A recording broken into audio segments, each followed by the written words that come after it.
Hello, everybody, and welcome to Sunday Synergy. Today, I'm going to talk to you about time management because we're all at the time of the year when we really have to think about our time and how we're managing it and how we're getting things done. You know, the time went back just last night, fall backwards, and now we get this extra hour, which sounds good at first, but then things start balancing out and then we're still in a rut trying to get everything done. But if we start thinking about our management of time and how we're getting things done from one activity to the next, we're not going to find ourselves overwhelmed or stressed when it comes to completing our pacing guides or getting all the activities done that we need to get done during the course of the day. So really think about, how am I managing my time?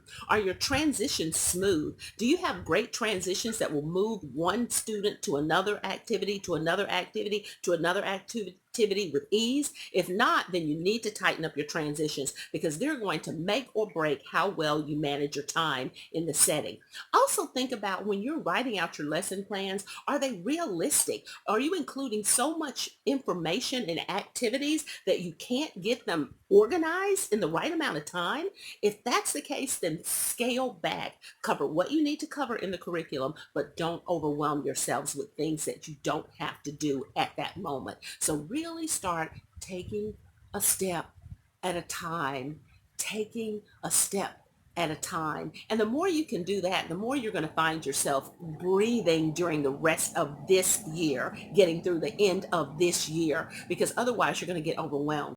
Also, when you think about time management, I want you to think about three important things. Number one, is what I'm covering necessary at this time?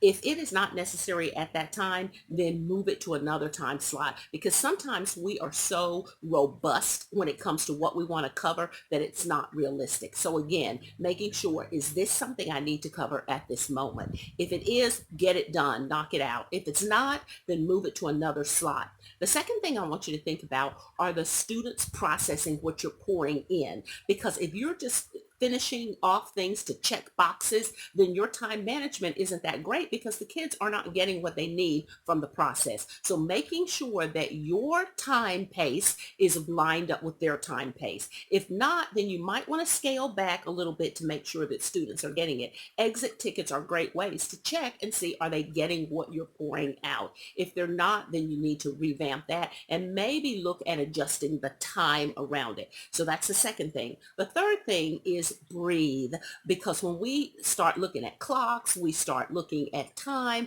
we get so anxious that we don't get things done in a logical manner. We start panicking and throwing in whatever we can get finished in that time slot. So really slow it down. Think about what I need to get done. Are my students getting what they need? And just breathe. And if you do, you're going to realize that you are managing your time in incredible ways, because we've got to get this stuff done. That's what we're there for. But we also have to make sure that our young people are learning what they need to learn. And if we're rushing every single thing that we do, then guess what? They don't get the full gamut of what you're teaching as amazing educators. So think about time management. Think about it for yourselves as well. Are you enjoying your space and time when you have it off? Because for me, that's my hardest challenge, is every time I have a day off, I try to find something I need to get done for work. But give yourselves time to breathe and realize that your time is so valuable. I'm going to share a little piece of a poem that I wrote called Mr. Pete.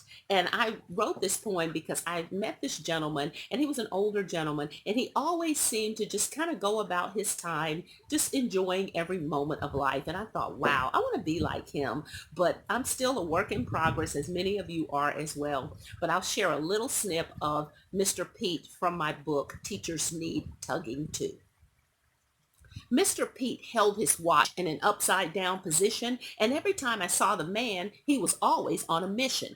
I remember asking him, not blah, blah, blah, blah. See, I mess up too, but I'm gonna keep this video clip, and I'm gonna still do it again. Mr. Pete carried his watch in an upside down position, and every time he left the house, the man was on a mission. I remember telling him to not forget to rest, and he just said, I'll keep on going while I'm feeling best. His watch was his reminder of the things he had to do. He learned to value time the older that he grew. I learned so much from Mr. Pete during my years of growing, the value of my time and other things worth knowing. You see, time is the only possession that man can't grab a hold from the time that we are born until the time that we are old. And time knows no favorites or what it means to keep. Time is knowing when to wake and knowing when to sleep. The time that we are given must be handled with great care because time can slip away from us if we're unaware. Have a fantastic week and enjoy your time.